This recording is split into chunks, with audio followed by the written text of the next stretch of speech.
Yo, what up, YouTube? It's Deuce here, back for my review of tonight's Monday Night Raw, May 7th, 2012. So apologize for the review being like, what is it, 50 minutes late or so. I apologize. I DVR'd the show, kind of. I always like to record it, and I don't know, I rewind certain parts that I didn't hear, or if I want to take a little more notes on something I missed. So, kind of just watched the show basically after I rewound it and stuff. I finished the show like 15, 20 minutes ago, so. But I apologize for the tardiness of the video, guys. Overall, tonight's Raw is from Greensboro, North Carolina. I don't know what it is about crowds like in that part of the country. But this crowd tonight just irritated me. It was fucking awful, man. You'd think after seeing Miami for WrestleMania 28, and then especially the Raw after the night after the Raw after WrestleMania 28 in Miami, American Airlines Arena, that crowd was absolutely nuts. Best crowd I've heard in years, easily. You'd think these idiots in other cities, when they say, hey, we got Raw or SmackDown's coming to us, let's outdo, the city before us, or let's outdo Miami's show, we're just as rowdy. No.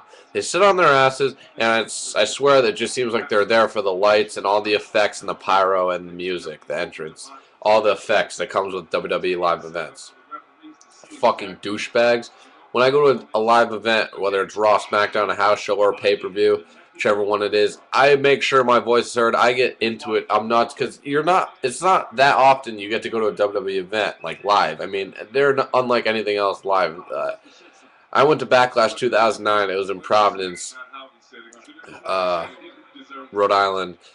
And it was Edge, John Cena, last man standing match, the main event for the world title. And the crowd was pure anti-Cena. And then it was when Legacy was still there. They faced, Triple H, Batista, and Shane in a six-man tag match for the WWE title. Orton won the title that night. And that's when he was still a big heel. And the crowd went nuts. I marked the fuck out when he won the title after he punted Trips in the head. But anyway, getting off topic. I'm just basically trying to say these crowds need to fucking get their shit together because this is a piss poor effort tonight. It was just another shitty crowd. So what happens when I watch Raw? Like, I just expect the crowd to be shitty, and then every now and then you'll get a really good city who is fucking nuts. Like, Toronto or any of those Canada places, or fucking Chicago, Miami, anywhere like that. But tonight's Raw, it was okay. I enjoyed this one, the tag team match. I definitely enjoyed that. The ending of it was good, and the main event was alright. And just some segments that were okay, and two matches I enjoyed, and I liked the outcomes of both of them. Other than that, the show was mediocre. The crowd just made it horrible. Let's just get into it. So, like I said, we're from Greensboro, North Carolina tonight. Raw opens up with John Laurinaitis, basically talking about what he did to John Cena last week, and then when he crushed his Cena's already injured arm with a steel chair. Sorry, I'm watching the Grizzlies Clippers game. Good game. A 6-point lead by the Clippers with 30 to go in the first half. And then he says Cena is not here tonight, so he wanted to give Cena the night off so he can rehab his arm and have no excuses for when he beats him at Over the Limit. And then an interview with Cena via satellite is hyped for later tonight. And then John Laurinaitis talks about his voice now. It was not always like this. He shows old pics of his wrestling days from him in Japan. It's kind of funny.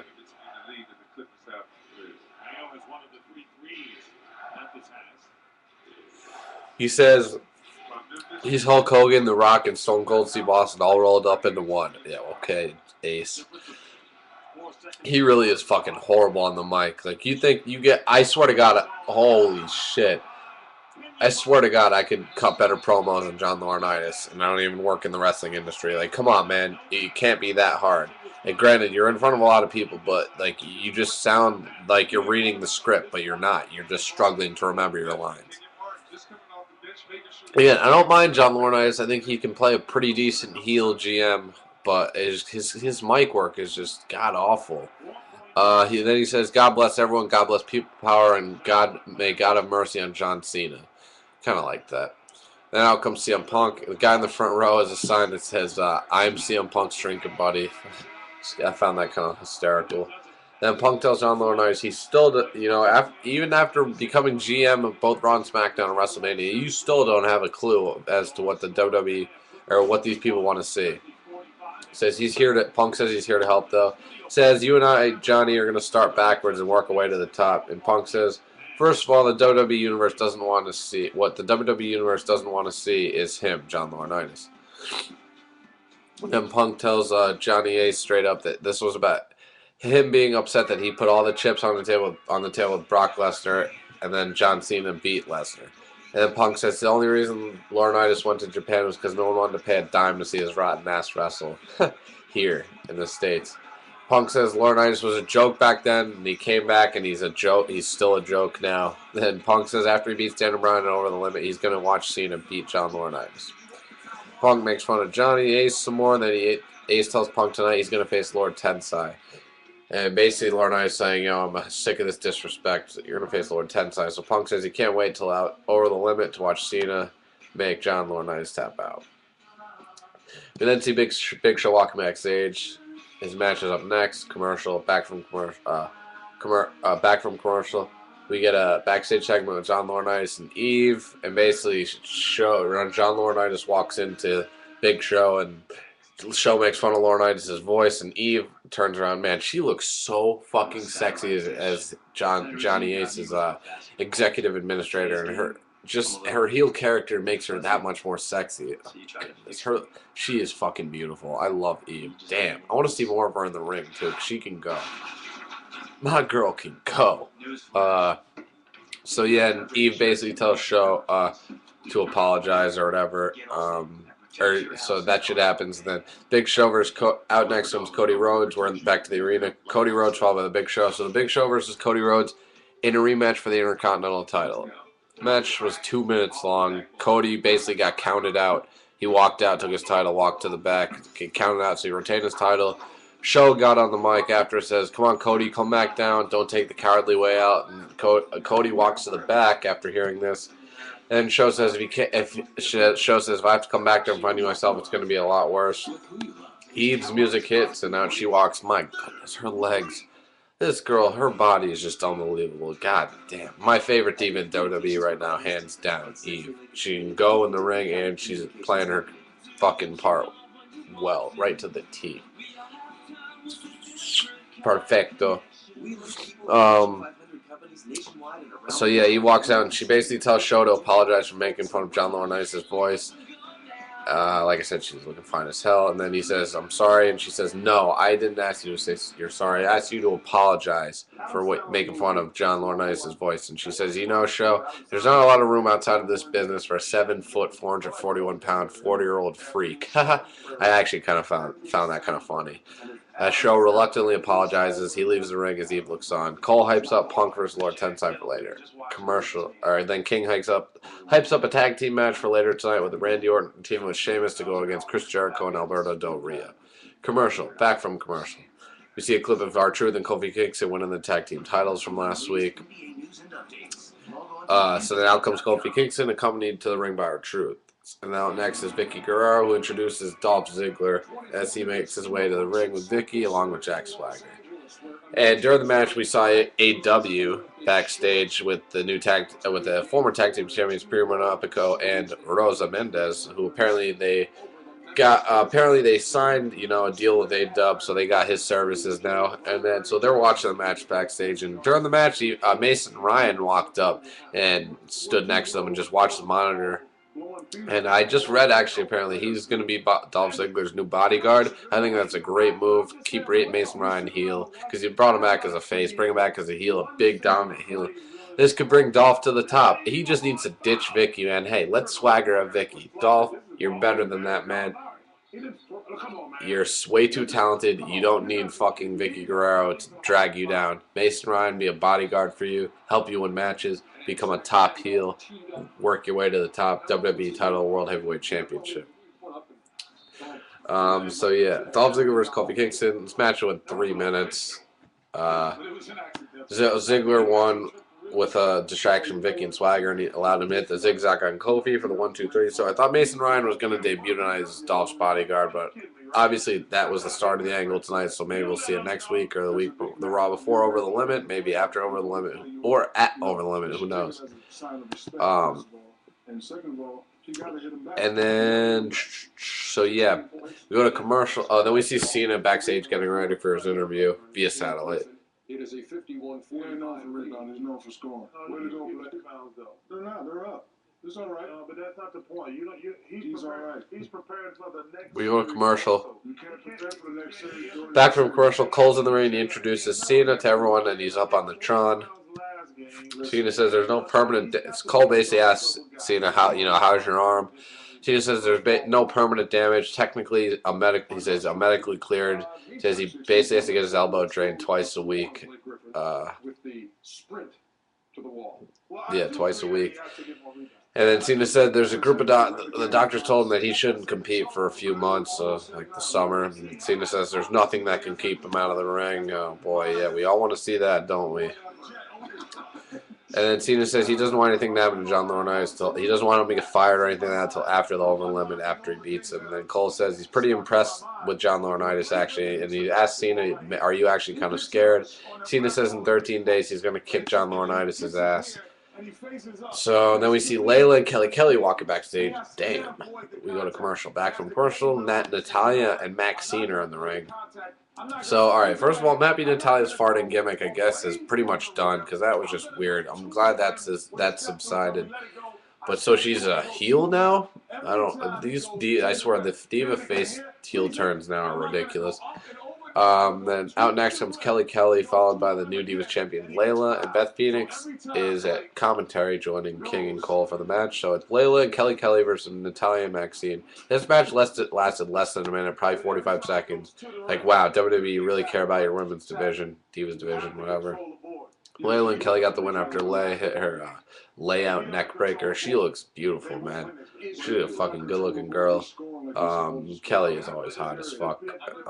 I don't mind Kelly when it's like this. She comes out looking hot as fuck, doesn't really do much because she sucks in the ring anyway, and just, plays her part. She's eye candy. So, yeah, that was alright, I guess. Actually, it was just weird bullshit, waste of time. Then Cole hypes up the tag team match, and it's up next. Commercial. Back from commercial, Ricardo Rodriguez introduces Alberto Del Rio. And then out next is his tag team partner, Y2J, Chris Jericho, followed by Randy Orton, and last but certainly not least, the new World Heavyweight Champion, the Celtic Warrior, Sheamus. I refuse to call him the Great White. What is he, a fucking shark? So Sheamus and Randy Orton versus Chris Jericho and Alberto Del Rio. Definitely the match of the night. This match was 13 minutes long. Jericho and Del Rio won. I was very pleased to see after Jericho. Sheamus went for a bro kick on Jericho. Jericho ducked. Sheamus accidentally hit Orton. And Sheamus turned around into the code breaker from Jericho. And Y2J got the 1, 2, 3. There's your win. So Jericho and Del Rio win. After the match, Jericho and Del Rio are basically celebrating up on the ramp as Sheamus tries to help Orton back up in the ring, but Randy drops him with an RKO. It's good shit. This I was actually hoping for. Holy shit, this could be a potential an opening for Orton's slow heel turn. I was fucking marking out at the thought of it, but yeah. Obviously Orton's not going to turn heel, at least for right now, but I just thought this could have been a good thing, start a program with Sheamus maybe on SmackDown for the next few weeks, through Over the Limit, and after, hey, what the hell, Orton slowly turning heel, back to heel, but, that shit never happens, so. Then Cole then hypes an update on Triple H and the status of Brock Lesnar. Then King hypes Punk versus Lord Tensai for later tonight commercial. Back from commercial backstage, John Laurinaitis is talking to Eve about how Show's apology was insincere. And Eve says, "You're right, I'm going to go talk to him right now." So she leaves, and then Jericho walks in. And basically says, "You see what happened? I just beat Sheamus. I should be challenging for the World Heavyweight Championship." Del Rio walks in and says, "I beat him first a while ago. I should be challenging."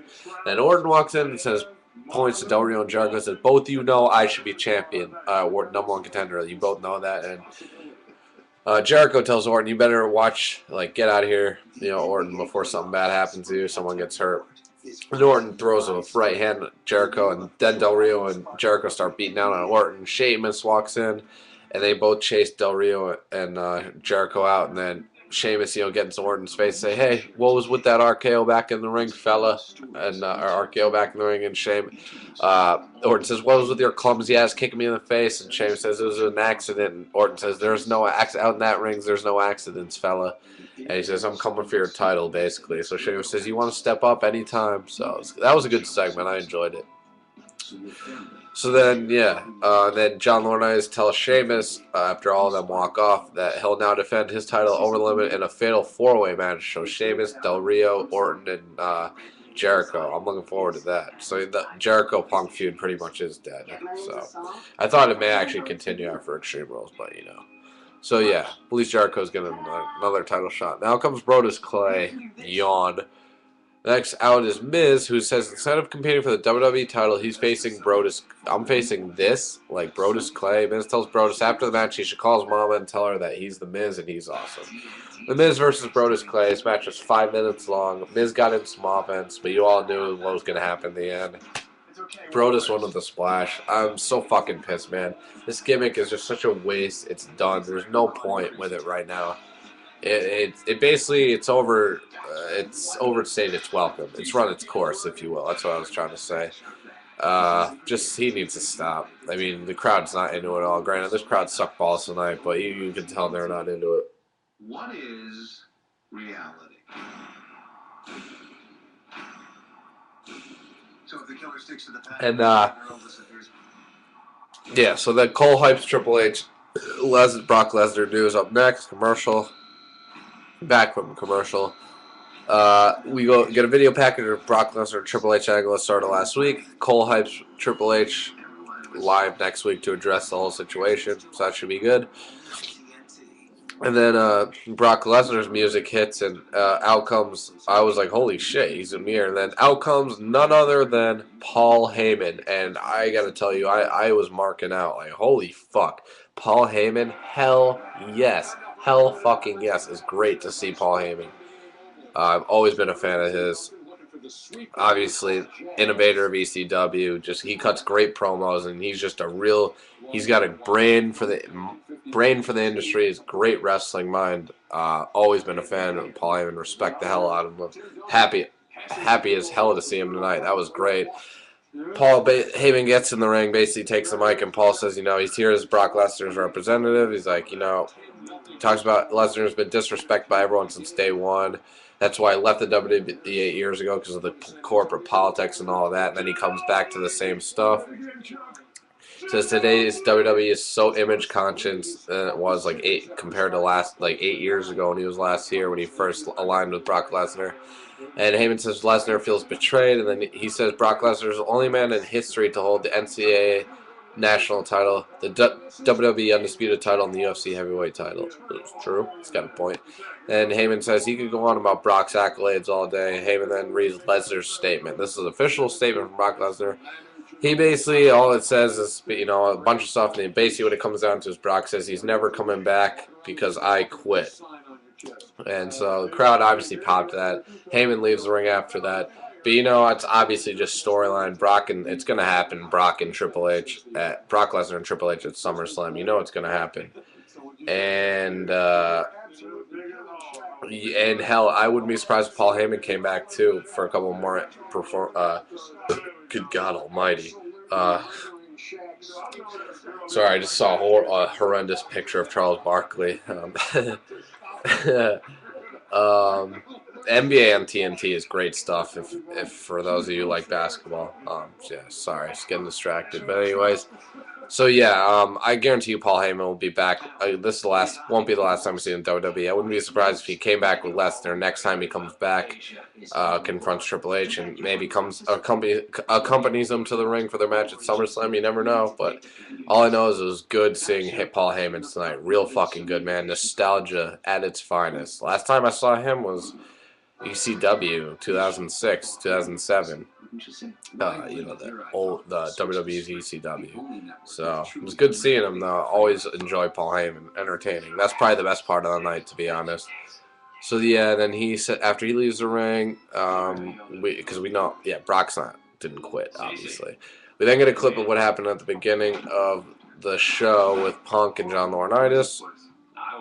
And then we see CM Punk walking backstage. Looks like his match is up next. Commercial, back from commercial. Big Show's backstage joking with the guys from the new show Common Law, which is going to debut on USA. I think it already started. They're showing in the front row behind the announcers table or on the show. Seem like pretty funny guys. One of them, the black guy, looks pretty familiar. I've definitely seen him in some movies. He was in Takers, and I haven't really seen another guy, the white guy, but they seem pretty like funny guys, young guys. I actually may have to check that show out, but they seem pretty cool. And they were joking around with the show, and basically then Eve walks up and just shakes her head at them like Big Show, and Show's like, fuck. Like Big Show is just like, oh, fuck, not again. So yeah, then out comes CM, that segment ends, and out comes CM Punk. John Laurinaitis interrupts his entrance, tells Punk this will be now be a handicap match, him versus Lord Tensai, and now Daniel Bryan, the number one contender for his WWE title at Over the Limit. So commercial, back from commercial, Lord Tensai and Daniel Bryan versus CM Punk in the main event. This match was 7 minutes long. Tensai and D-Bry win the match after Tensai hits Punk with the green mist and that finisher, kind of like STO thing. 1, 2, 3, it's over. And after the match, Daniel Bryan, Tensai walks back up the ramp with Sakamoto, just taunting with his green mist on his hand, and then Raw goes off there with Daniel Bryan. Then after that, Tensai walked back up the ramp. Daniel Bryan locks in the yes lock on Punk, and during he's like, "You're not better than me, Punk. You're not better than me. Yes, yes, yes." And then Raw goes off there with Daniel Bryan celebrating his victory, chanting "Yes, yes" in the middle of the ring. So that's pretty much it, guys. I apologize for dragging this review out so long, and again, I apologize for the tardiness that wasn't right after the show. But I'd rather get it done right now than doing it tomorrow morning when I'm tired as fuck and just want to sleep. So yeah, Raw tonight, it was okay. To be honest, I didn't really mind it. There were just a couple bad segments. I really enjoyed the tag match with Sheamus and Del Rio versus Orton. I'm sorry, the match with Jericho and Del Rio versus Orton and Sheamus. I really enjoyed that. I enjoyed the finish. I really did, actually. I wouldn't mind seeing, to be honest, I wouldn't mind seeing Jericho or ADR as the new world champ. Even Orton. Hell, man, I'm getting back on my Orton shit. Fuck all you haters. Oh, shit. And, yeah, that's pretty much it, guys. Let me know what you thought of tonight's Raw. Again, I thought it was a mediocre to a little better than mediocre show. The crowd was just lackluster. Comment, subscribe. Appreciate all those you subscribing to me and viewing my videos. Much love. I always appreciate it. And, yeah. Comment, subscribe. Like I said, let me know your thoughts on the show. And let's see.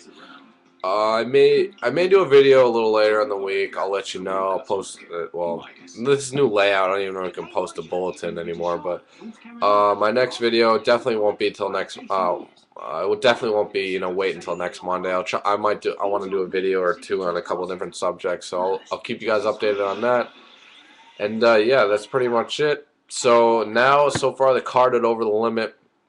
You got and oh, by the way, I want Miz to actually be pushing again. Where's Kane? So now that his feud with Orton's done, I hope he's just not gone from TV forever, and then he's done with the mask. Hopefully something comes up with him because he's still a Raw superstar. So I guess right now, the Over the Limit card, you got John Cena versus John Laurinaitis. CM Punk defending his WWE title against Daniel Bryan. That's going to be I cannot wait for that match, guys. That's going to be off the hook. That could be match of the year. And I'm pretty sure a lot of people have been waiting to see that match. And then tonight, we got Sheamus defending his newly won World Heavyweight Championship in a fatal 4-way match at Over the Limit against Alberto Del Rio, Randy Orton, and Chris Jericho. That's going to be a hell of a match, guys. Over the Limit, it's slow build. It's not that much build up. 3 weeks in between the Extreme Rules and Over the Limit. But you know what? I like Fatal 4 matches and 4 guys that can go like that. They can work with each other. I'm all for it. WWE title match is going to be great. And, we'll see what happens in the next couple of weeks with these matches, guys. Maybe Over the Limit will turn out to be better than we think. So, yeah, let me know. Again, I'm sorry, guys. I always repeat myself this late in the video. Comment, subscribe. Let me know what you thought of the show. And I'll see you later in the week, guys. Have a good rest of your Monday night or early Tuesday morning. I'm out. Peace.